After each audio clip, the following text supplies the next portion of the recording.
Pak, jalan-jalan. Assalamualaikum warahmatullahi wabarakatuh. Waalaikumsalam. Bersyukur kepada Allah Subhanahu wa taala, salawat kepada Nabi Muhammad SAW. Terima kasih Bapak Ibu yang telah hadir di ruang guru SD Negeri 6 Sabang ini. Adapun hari ini saya ingin mencoba memberikan pemahaman sedikit tentang budaya positif kepada Bapak Ibu guru. Ini adalah tugas saya sebagai CGP Angkatan 9. Yang nantinya tugas ini akan kami kumpulkan di PPS kami dan di PMM kami.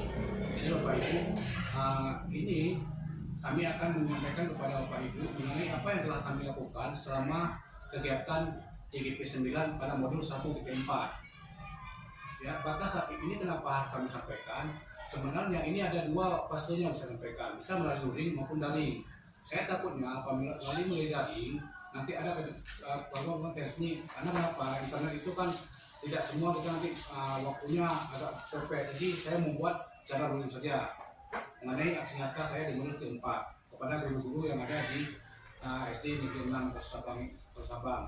Kenapa pelimbasannya saya tidak buat di gugus karena kalau gugus nanti terlalu menyita waktu. Tapi ini kan karena di tempat sendiri lebih mudah pemahaman. Nanti apabila ada kendala atau pertanyaan bisa tanya langsung kepada saya. Sebelum saya memulai aksi ini, saya mohon kepada Ibu Kepala Sekolah Putri Dewi untuk memberi dua kata kepada kita sebagai Fatimah dari kegiatan ini. Kepada Ibu Putri Dewi, waktu sebentar kami silakan. Terima kasih Pak Putra. Assalamualaikum warahmatullahi wabarakatuh. Alhamdulillah Bapak dan Ibu kita semua di sini hari ini salah seorang guru kita yang telah mengikuti calon guru penggerak untuk membekali persiapan beliau, makanya beliau harus mengutarakan atau menularkan kepada kita semua apa itu belajar positif modul 1.4 beliau, yaitu budaya positif merupakan nilai-nilai keyakinan dan kebiasaan di sekolah yang berpihak pada anak murid kita. Dan juga pada modul ini akan dijelaskan oleh Pak Putra. Jadi saya di sini sebagai yang dipercayakan menjadi kepala sekolah, saya sangat mendukung kegiatan guru-guru di sini untuk mengikuti calon-calon guru penggerak. Bapak dan Ibu, pendidikan ini semakin lama semakin maju. Seperti kami ini mungkin nggak perlu ikut lagi karena kegiatan ini kami umur kami sudah melebihi, dan saya sangat bersyukur 3 orang guru sudah mengikuti jejak Pak Putra, sedang melengkapi berkas-berkas yang dibutuhkan untuk mengikuti calon guru penggerak. Dan bagi yang sudah melewati umur tidak bisa mengikuti calon guru penggerak, bisa mengikuti guru praktik ya Pak Putra. Karena umurnya sudah lewat mungkin, tapi untuk guru praktik sudah. Saya sangat mendukung apabila Ibu dan Bapak ikut seperti Pak Putra. Memang Ibu dan Bapak sekarang ini waktu Pak Putra tersita, ibu-ibu jadi korban juga di sini untuk melihat anak. Tapi semuanya ini kita lakukan dengan ikhlas supaya Pak Putra juga bisa mencapai nilai maksimal untuk kegiatannya. Jadi saya Pak Putra hanya ini yang dapat saya sampaikan. Mudah-mudahan guru di sini bisa menerima, dan apabila nanti kurang jelas boleh menanyakan kepada Pak Putra sebagai calon guru penggerak. Hanya sekian saya akhiri, wabillahi taufiq wal hidayah. Assalamualaikum warahmatullahi wabarakatuh. Waalaikumsalam warahmatullahi wabarakatuh.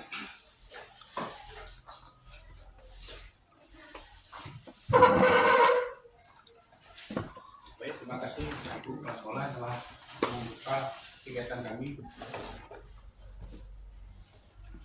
Kami di sini kita menyelesaikan modul 1.4 yaitu aksi nyata budaya positif. Kegiatan ini telah kami lakukan beberapa waktu lalu. Apa itu budaya positif? Budaya positif sekolah yaitu nilai dan kebiasaan di sekolah yang berpihak pada peserta didik agar mereka berkembang menjadi pribadi yang kritis, penuh hormat, dan bertanggung jawab. Budaya positif sekolah adalah nilai dan kebiasaan di sekolah yang berpihak pada peserta didik agar mereka berkembang menjadi pribadi yang kritis, penuh hormat, dan bertanggung jawab. Jadi di sini sekarang kita harus melakukan hal-hal positif kepada peserta didik sehingga mereka menjadi pribadi yang kritis, penormat dan bertanggung jawab. Nantinya mereka dapat mengimplementasikan ini pada saat mereka berada di masyarakat, bukan hanya di sekolah tapi dapat diterima di masyarakat nantinya. Perubahan paradigma lama dari paradigma lama kepada baru. Dulunya kita selalu mendikte peserta didik. Sekarang kita memberikan kebebasan mereka, apa yang mereka mau. Satu, untuk membangun budaya positif sekolah, perlu dilakukan lingkungan sekolah yang positif. Jadi di sekolah dulu biar aman. Jadi kita kalau kata kami mengabdi pada mereka, pada siswa, aman, nyaman agar murid mampu berpikir, bertindak dan menciptakan dengan mereka mandiri dan bertanggung jawab. Jadi inilah yang harus ada di profil Pancasila. Mereka mampu berpikir, kreatif, bertindak, menciptakan dan mereka mandiri dan bertanggung jawab. Selanjutnya, rajin disiplin dikaitkan dengan kontrol dalam hal kontrol guru menghadapi murid. Jadi di sini kita memang mendirikan mereka, tapi harus ada kontrol kita, sehingga apapun yang mereka lakukan kita harus tahu. Tapi kita menuntun mereka, tidak mendekati mereka. Jadi kata-kata mendekati seperti dulu mengarahkan mereka tidak lagi. Kita hanya menuntun bahwa mereka ke hal yang positif. Ini ada contoh kasus Anda dan teman Anda akan melakukan kegiatan. Coba buka. Anda adalah A. Tugas Anda ialah mengepal salah satu tangan. Coba Anda bayangkan bahwa Anda menyimpan sesuatu yang sangat berharga di dalam kepala tangan Anda. Anda perlu menjaga benda tersebut sekuat tenaga Anda karena begitu pentingnya untuk kehidupan Anda. Tugas rekan Anda B adalah mencoba dengan segala cara untuk membuka kepala tangan Anda. Teman Anda B boleh membujuk, menghardi, menegasi, memarahi, memodal, mengkritik, bahkan menawari Anda uang agar Anda bersedia membuka kepala tangan Anda. Cobalah lakukan kegiatan cobalah buka data dengan B secara bergantian. Masing-masing A dan B memiliki waktu 30 detik saja. Sudah itu sudah diskusikan kegiatan ini. Coba jawab pertama dua ini secara mandiri. Ini pertanyaan ini yang kami sebut tidak pneumatik. Apakah Anda atau B membuka kepala tangan Anda? Mengapa? Apa alasan Anda atau B membuka kepala tangan Anda? Kita kan semua sudah ada komitmen. Ini kepala tangan. Ada mengapa kita membuka kepala tangan atau tidak? Itu tergantung dengan prinsip kita. Ya kan? Ini kan suatu prinsip kita. Begitu juga anak-anak. Anak-anak apabila ada satu kejadian, dia akan menjaga apa yang mau dengan dia, yang menurut dia penting. Contoh, kenapa dia bawa salah? Mungkin ada kawannya yang mengganggu dia. Jadi beginilah umpamanya. Jadi anak-anak itu ada juga pendirian seperti kita, tapi pendirian mereka masih bersifat rendah. Kedua, apakah Anda lebih menuntut kepala tangan? Mengapa ada alasan Anda atau B tetap menuntut kepala tangan? Mungkin anak-anak ada alasan mengapa dia mempertahankan apa yang dia mau. Begitu juga dengan kita. Menurut keadilan Torah, tujuan pendidikan yang sesungguhnya menuntun segala kodrat yang ada pada anak agar mereka dapat mencapai keselamatan dan kebahagiaan yang setinggi-tingginya, baik sebagai manusia maupun sebagai anggota masyarakat. Jadi bukan hanya di sekolah, nanti waktu mereka turun ke masyarakat, mereka sudah ada fondasi yang bagus. Oleh karena sebab itu, pendidik itu hanya dapat menuntun tumbuh atau hidupnya kekuatan kodrat yang ada pada anak-anak agar dapat memperbaiki laku, bukan dasarnya hidup dan tumbuhnya kodrat kekuatan pada anak. Jadi anak-anak hanya kita nuntun saja, tidak ada kita dikte. Jadi bukan lagi sebagai dulu ada istilah anak-anak itu sebagai kertas putih yang hanya kita tulis. Sekarang tidak ada lagi, kita hanya menuntun mereka, tumbuh mereka. Jadi tidak ada lagi kita mendikte mereka, tidak lagi kita tulis mereka apa yang mereka mau. Mereka sudah ada di dalam kodrat mereka, tinggal kita menuntun hal yang baik pada mereka. Perubahan paradigma teori kontrol, ilusi kontrol. Ilusi guru mengontrol murid. Kita selalu ada di benak kita, pasti kita mengontrol mereka, mau kemana mereka. Kita sekarang ilusi ini sedikit-sedikit akan kritis dengan perkembangan zaman. Ilusi bahwa kritik dan membuat orang merasa bersalah dapat menguatkan karakter. Apakah ini dapat menguatkan karakter mereka? Kita dapat melihat nantinya. Ilusi bahwa semua penguatan positif, efektif, dan bermanfaat. Penguatan positif, kita harus memberikan apa-apa yang dibentuk dalam pemahaman agar mereka nanti dapat berkembang dengan sendirinya. Ilusi orang dewasa memiliki hak untuk memaksa. Ini mungkin yang masih ada di kita. Secara langsung, dulunya saya sebelum mulai budaya modul 104, saya kadang-kadang memaksa juga mereka apa yang harus kita lakukan apa agar tercapainya pembelajaran kita. Tetapi sekarang tidak lagi. Jadi berilah kebebasan mereka untuk belajar apa yang mereka mau. Perubahan paradigma stimulus respon, teori kontrol, siapa semuanya yang memiliki kontrol. Stimulus respon, kita mencoba membuat orang agar berpandang sama dengan kita. Kedua, perilaku buruk dilihat sebagai suatu kesalahan. Orang lain bisa mengontrol orang lain, saya dapat mengontrol orang lain. Pemaksaan ada pada saat tunjukkan gagal, metode berpikir menang dan kalah. Ini stimulasi responnya, ini teori kontrolnya. Kita mencoba mengubah orang agar berpandangan sama dengan kita. Kita selalu mencoba untuk membawa siswa itu bersama pandangan kita. Kita berusaha memahami pandangan orang lain tentang dunia. Tapi kita harus masuk juga ke dalam dunia mereka, apa yang mau mereka. Sehingga ini stimulus respon dan teori kontrol akan bersambung nantinya. Perilaku buruk dilihat sebagai suatu kesalahan. Semua perilaku memiliki tujuan. Kemungkinan siswa kita melakukan hal yang salah, tapi dia dapat ada suatu perilaku memiliki tujuan. Ada tujuan yang kenapa dia melakukan kesalahan ini. Hanya Anda yang bisa mengontrol diri Anda. Orang lain bisa mengontrol diri orang lain, tapi kita sendiri yang bisa mengontrol diri kita. Itu sudah pasti. Saya dapat mengontrol orang lain. Anda tidak dapat mengontrol orang lain. Ini teori kontrol, responnya saya dapat mengontrol orang lain. Sangat menurut teorinya, Anda tidak dapat mengontrol orang lain. Sudah pasti kita tidak dapat mengontrol orang lain. Pemaksaan ada pada saat menunjukkan gagal. Kolaborasi dan konsekuensi menciptakan pilihan baru. Paksaan selalu kita lakukan, tapi teori kontrolnya kita harus berkolaborasi dengan siswa tersebut. Model pikiran menang dan kalah, model pikiran menang. Jadi tidak ada lagi justice-nya, tidak ada lagi kalah menang, hanya menang dan menang. Apa itu? Apa makna disiplin? Kita selalu mengatakan pada siswa, oh terlambat karena tidak disiplin. Kita tahu dulu apa itu makna disiplin. Apa makna disiplin? Disiplin itu berasal dari bahasa Latin discipline yang artinya belajar. Rupanya disiplin itu suatu proses belajar. Makna awal dari kata konsentrasi dengan disiplin dari murid-murid Sparta dan Plato. Jadi dari bangsa Yunani. Disiplin diri membuat orang-orang mengalih potensial menuju sebuah tujuan apa yang dihargai. Jadi dengan disiplin, siswa dapat menghargai apa yang akan dilakukan olehnya. Namun dalam budaya kita, makna disiplin telah berubah menjadi sesuatu yang dilakukan seseorang pada orang lain untuk mendapatkan kepatuhan. Budaya kita selalu mengecilkan mereka. Jadi sesuatu yang dilakukan seorang pada orang lain untuk mendapat kepatuhan. Jadi kalau disiplin itu harus selalu teratur, harus selalu patuh. Kecenderungan umum adalah menghubungkan kata disiplin dengan disiplin merupakan kemampuan memerintah diri sendiri. Jadi harus ada dari dalam sendiri dalam mengontrol dan menguasai diri untuk memilih tindakan yang mengacu pada nilai-nilai yang kita harga dengan penuh tanggung jawab tanpa ada perintah dari orang lain. Jadi disiplin ini harus lahir di diri kita sendiri, tanpa ada perintah dari kita sebagai guru. Maksud dari nilai-nilai yang kita hargai adalah nilai kebijakan sifat manusia yang merupakan tujuan mulia yang ingin dicapai oleh setiap individu. Jadi nilai inilah yang diingin dicapai oleh studi kita. Nilai kebijakan ini dicapai oleh studi yang karena masyarakat Pancasila. Ini yang digaungkan oleh kementerian. Ini harus ada di dalam pendidikan kita sekarang.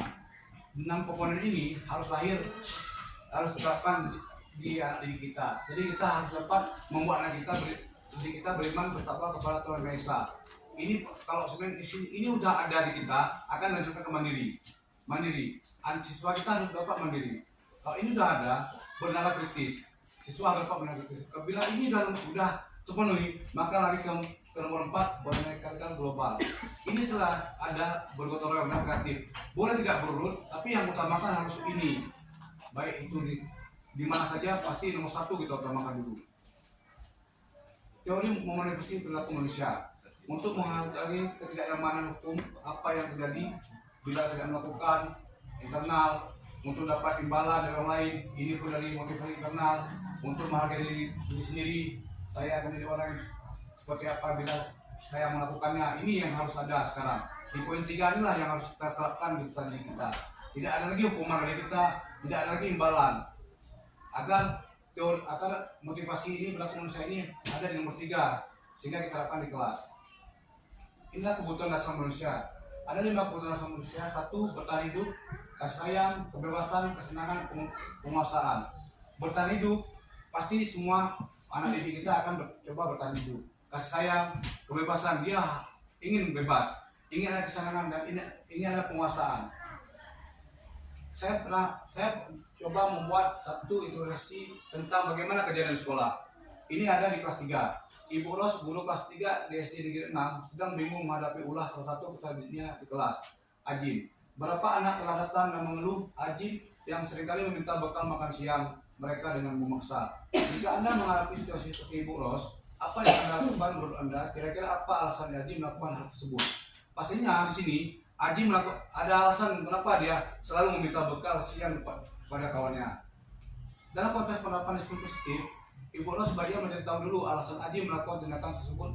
Sebenarnya dapat mengetahui kebutuhan mana yang sedang berusaha dipenuhi Ajim. Jadi kita sebagai guru nanti, oleh kelas dan guru harus tahu dulu apa yang alasan Ajim melakukan itu atau siswa kita melakukan itu. 1. Apabila jawaban Ajim karena ia lapar dan orang tuanya tidak membawa bekal makanan siang, kebutuhannya adalah bertahan hidup. Ini kita kembali balik. Berarti Ajim ini kebutuhan yang kenapa dia melakukan hal tadi.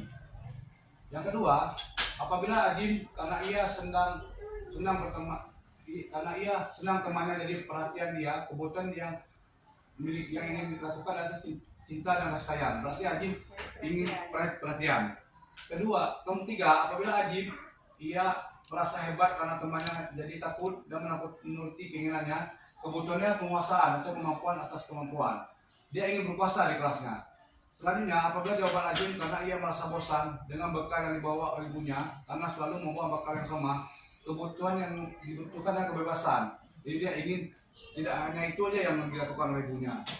Apabila jawaban Ajim ialah karena iseng saja dan dia menikmati ekspresi wajah temannya yang kesal karena dia memakannya, kebutuhan dan kesenangan. Ini pasti hal ini pasti pernah terjadi di kita sebagai guru. Kita pernah menghadapi ini.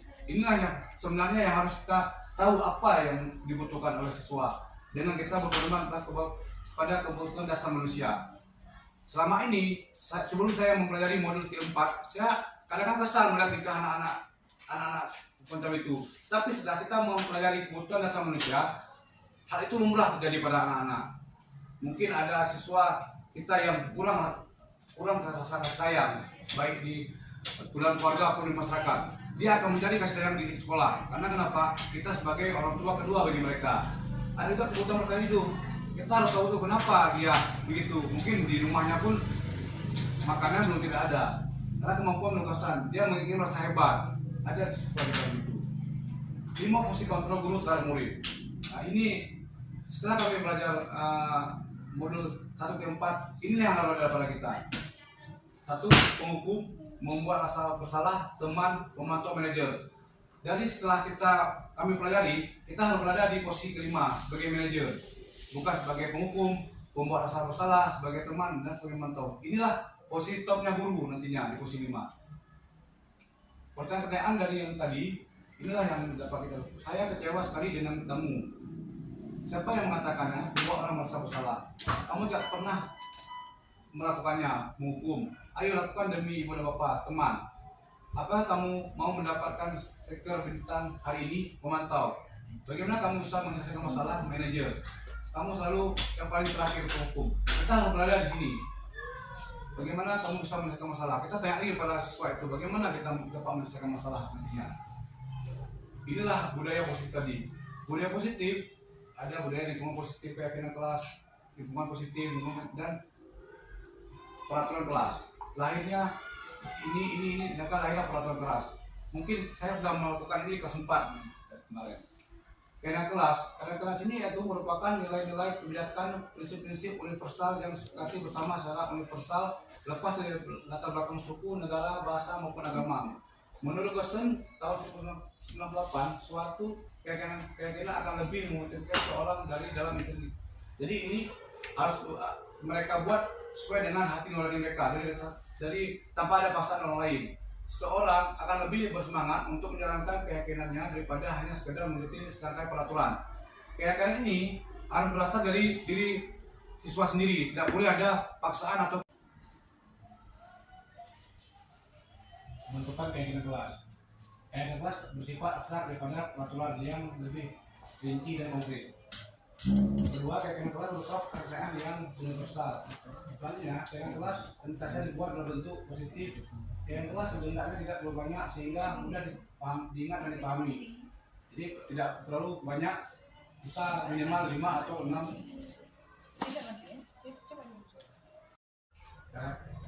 Pembentukan keyakinan kelas. Satu, keyakinan kelas bersifat abstrak daripada peraturan yang lebih rinci dan konkret. Keyakinan kelas berupa pertanyaan yang universal. Keyakinan kelas misalnya berbentuk positif. Empat, keyakinan kelas hendaknya tidak terlalu banyak sehingga mudah diingat dan dipahami. Jadi pertanyaan tidak terlalu, keyakinannya tidak terlalu banyak kita buat sehingga dapat dipahami dan oleh seluruh peserta. Semua warga kelas sebaiknya ikut berkontribusi dalam membuat keyakinan kelas lewat surat pendapat. Jadi semua siswa kita harus mengungkapkan pendapat di sini sehingga mereka sama-sama nanti akan melakukan keyakinan kelas tersebut. Bersedia meninjau kembali keyakinan kelas dari waktu ke waktu. Apabila nanti ada suatu pada keyakinan ini perubahan ataupun ada yang melanggar, maka kita dapat meninjau kembali apa yang telah kita buat di keyakinan kelas tadi. Beda peraturan dengan keyakinan kelas. Di sini peraturan selalu kembalikan buku pada tempatnya. Keyakinan kelas nilai kebijakan itu pastinya tanggung jawab. Kedua, dilarang mengganggu orang lain, menghormati orang lain dan diri sendiri. Ketiga, hadir sekolah 15 menit sebelum pembelajaran dimulai, menghormati orang lain, komitmen pada tujuan.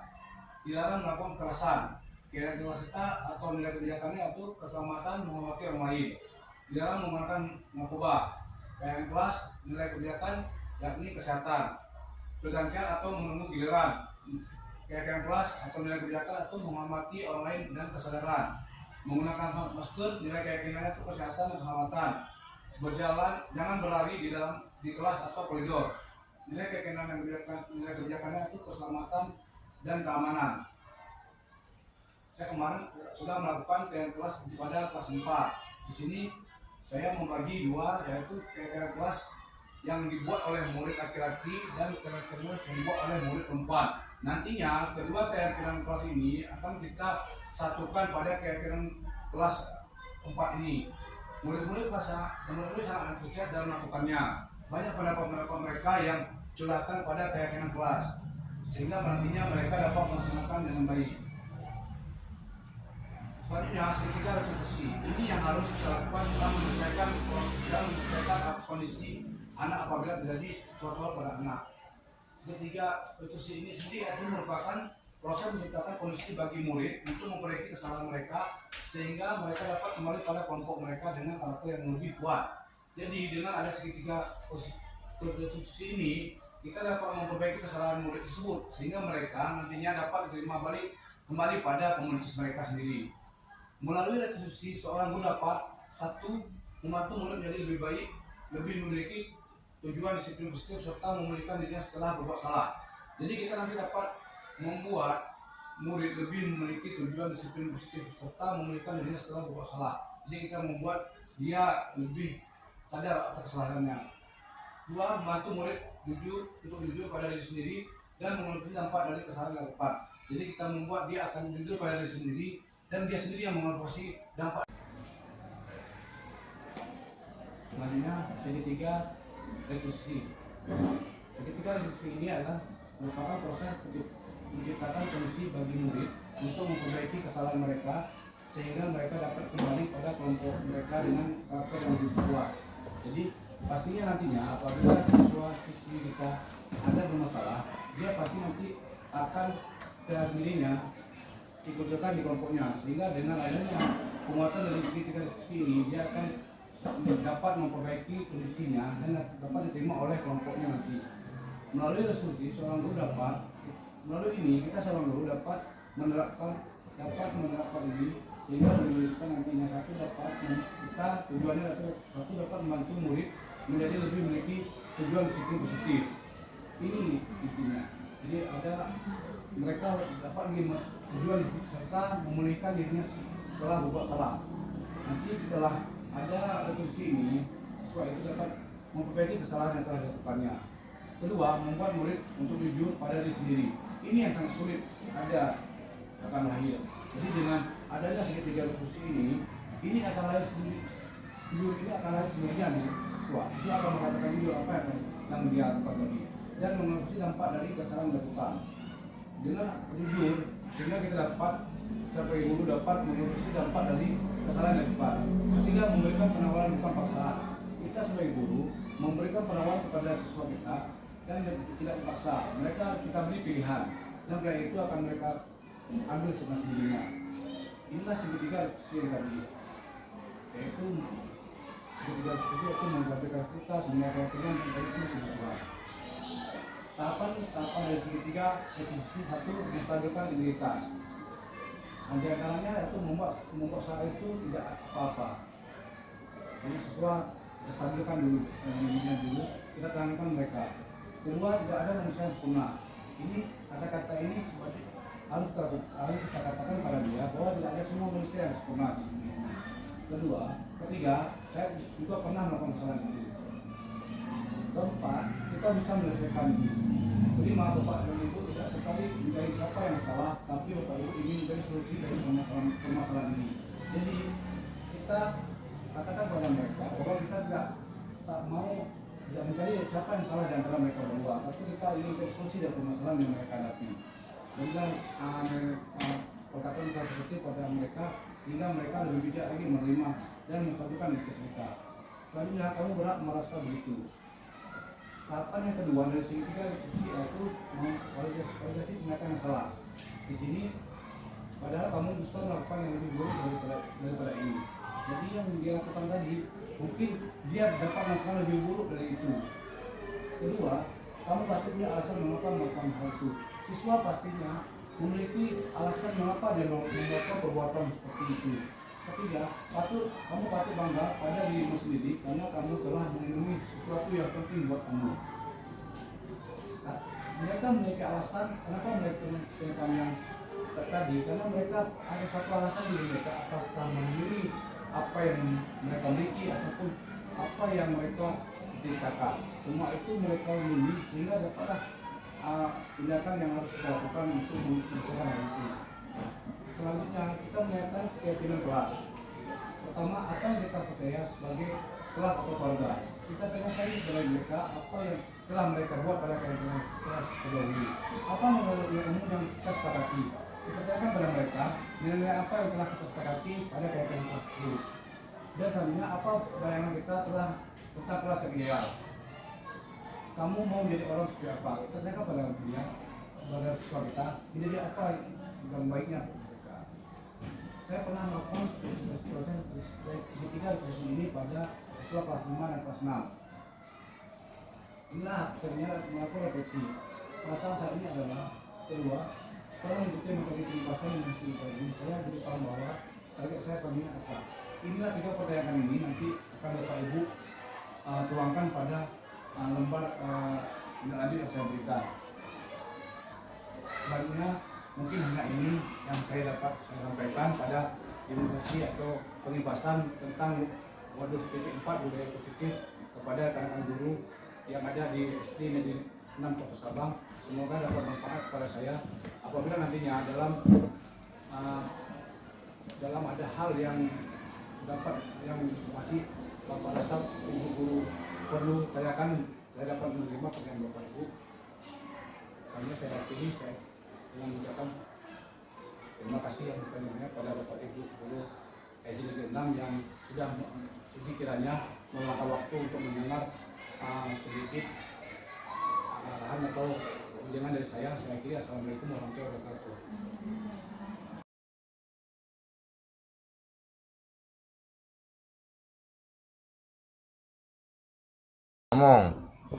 Assalamualaikum warahmatullahi wabarakatuh. Saya adalah Heli Maisuri. Saya merupakan salah satu guru di Sekolah Dasar Negeri nomor 6 yang ada di Kota Sabang. Perasaan saya saat mengikuti kegiatan yang disampaikan oleh Bapak Putra pada kegiatan yang menyampaikan tentang budaya positif di sekolah, perasaan saya merasa sangat paham. Dan saya merasa saya harus menumbuhkan atau saya harus melakukan kegiatan budaya positif itu di sekolah, yang khususnya di kelas saya, yaitu di kelas 5. Setelah saya mengikuti materi yang disampaikan oleh Pak Putra tentang budaya positif, saya jadi paham bahwasannya budaya positif bertujuan untuk menumbuhkan karakter anak didik kita, dan kita semua percaya bahwasannya karakter ataupun budaya positif itu sangat penting di sekolah, yaitu untuk pembentukan karakter yang baik untuk semua anak-anak didik kita. Dan selanjutnya dengan ataupun melalui kegiatan ini saya memiliki target yang akan saya lakukan, yaitu saya yang nantinya akan menerapkan tentang budaya positif ini serta keyakinan kelas dan segitiga restitusi, sehingga nantinya akan lahir sekolah yang nyaman bagi peserta didik kami semua. Terima kasih. Assalamualaikum warahmatullahi wabarakatuh.